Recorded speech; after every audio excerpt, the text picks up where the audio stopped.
क्या आपने income tax return file कर लिया है?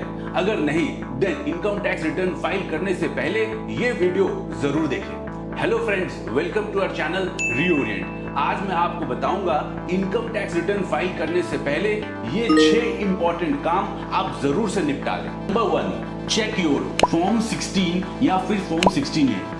फॉर्म 16 या फॉर्म 16A में जो इनकम और टीडीएस शो कर रहा है वो आपके AIS या 26AS से मैच करना चाहिए। अगर आप सैलरीड पर्सन है देन फॉर्म 16 आपको अपने एम्प्लॉयर से मिलेगा और फॉर्म 16A मिलता है फ्रॉम थर्ड पार्टी जैसे बैंक्स। अगर बैंक टीडीएस काटती है ऑन इंटरेस्ट अमाउंट देन वो इशू करती है form 16A। Number 2, AIS versus form 26AS।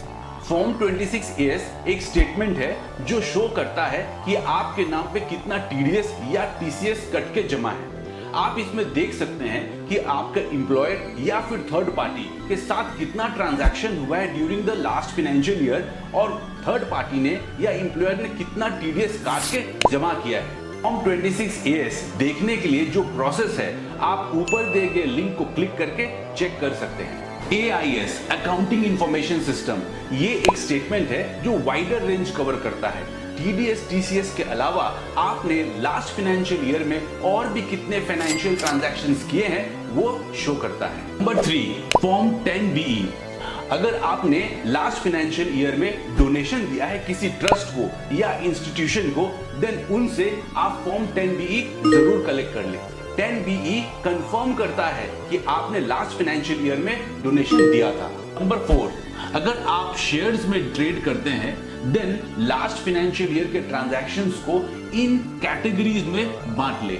Short term capital asset, long term capital asset, dividend income, intraday transactions.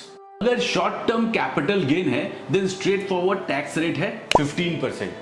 अगर लॉन्ग टर्म कैपिटल गेन है then up to ₹1 lakh कोई income tax नहीं लगेगा। In excess यानी 1 लाख रुपए से ऊपर अगर गेन है, लॉन्ग टर्म कैपिटल गेन है देन टैक्स रेट है 10%। ये दोनों लॉन्ग टर्म कैपिटल गेन या शॉर्ट टर्म कैपिटल गेन होता है देन टैक्स होगा under the head capital gain. अगर लॉस होता है यानी शॉर्ट टर्म कैपिटल लॉस या लॉन्ग टर्म कैपिटल लॉस होता है देन ये कैरी फॉरवर्ड होगा 8 इयर्स के लिए।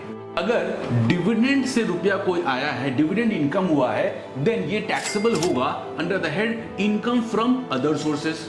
और अगर इंट्राडे ट्रांजैक्शंस में कोई गेन या लॉस हुआ है देन ये टैक्सेबल होगा under the head business speculative income या speculative loss. Income tax on share trading के ऊपर में एक डिटेल वीडियो बनाया है, इसे देखने के लिए आप ऊपर दिए गए लिंक को क्लिक करें और उससे आप देख सकते हैं। Number 5, link your Aadhaar with pan. अगर अभी तक आपने अपने पैन और आधार को लिंक नहीं किया है देन इसे जरूर कर लें, अदरवाइज इसे इनऑपरेटिव पैन माना जाएगा और आप अपना इनकम टैक्स रिटर्न फाइल नहीं कर पाएंगे और अगर रिफंड है देन रिफंड भी आपको नहीं मिलेगा। Number 6, home loan. अगर आपका कोई होम लोन चल रहा है देन आप अपने बैंक से इंटरेस्ट सर्टिफिकेट और EMI स्टेटमेंट मंगवा लीजिए। EMI स्टेटमेंट के 2 कंपोनेंट होते हैं, एक होता है प्रिंसिपल, दूसरा होता है इंटरेस्ट। प्रिंसिपल अमाउंट का आप डिडक्शन क्लेम कर सकते हैं under section 80C of income tax act. जो इंटरेस्ट अमाउंट है उसका आप लॉस क्लेम कर सकते हैं under the head house property, लेकिन उसका सीलिंग लिमिट है up to ₹2 lakh. Friends, income tax return file करने से पहले ये 6 इंपॉर्टेंट काम आप जरूर से चेक करें और इसे अरेंज कर लें सो दैट आप अपना income tax return smoothly file कर पाए। अगर आपको कंटेंट अच्छा लगा तो इसे आप शेयर करें और सब्सक्राइब नहीं किया है तो तुरंत सब्सक्राइब कर लें। धन्यवाद।